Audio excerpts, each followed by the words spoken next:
For 15 years, I was married to Richard, a man I believed was my everything. We'd built a life together. But over time, I began to notice subtle changes in him. As his wealth grew, so did his arrogance. The man who once held my hand during tough times began to look at me with disdain. The first signs were small. The sarcastic remarks about my appearance, his late nights at work. The comments about how I needed to dress better. But when Samantha entered the picture, everything shifted. Richard had always been successful, but with his new partner. He was now the kind of man who flaunted his wealth at every opportunity. Samantha was everything I wasn't: tall, blonde, fashionable. She had money, beauty, and a smile that dazzled everyone around her. Richard paraded her around, making sure I knew how much she surpassed me in every way. "I think you should take some notes from Samantha," he'd say. He made me feel insignificant. And that's when I began to plan. Behind the scenes, I wasn't the woman he thought I was: dependent, weak, and ignorant. Months before, I'd received a letter from my late aunt's lawyers. My aunt had passed away, leaving me an inheritance that Richard knew nothing about.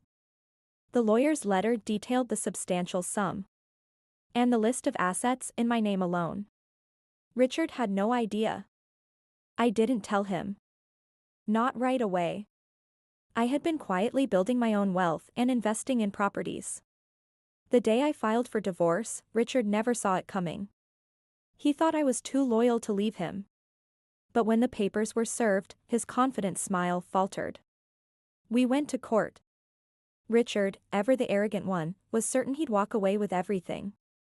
He thought my assets were tied to him, that I had nothing of value.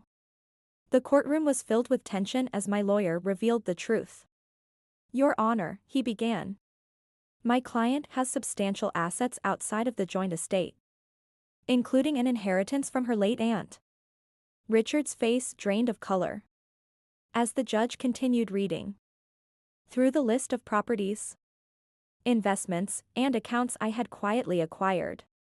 My aunt's inheritance alone was worth more than his entire portfolio. "This isn't possible," Richard stammered. "How could you have kept this from me?" "I didn't keep it from you," I replied, my voice steady. "I just didn't share everything with you, Richard. You never asked, and you never cared enough to notice." The judge read through the settlement and Richard's world crumbled before him. He would leave the marriage with far less than he'd expected, while I would walk away with the majority of the assets and the control. When the gavel struck, declaring the divorce final, Richard was speechless. Samantha, sitting in the gallery, looked at him with a mixture of confusion and concern. The man who once flaunted his wealth was now facing the bitter reality that he had underestimated me. I stood up and walked out of the courtroom, my lawyer at my side. Richard couldn't say a word.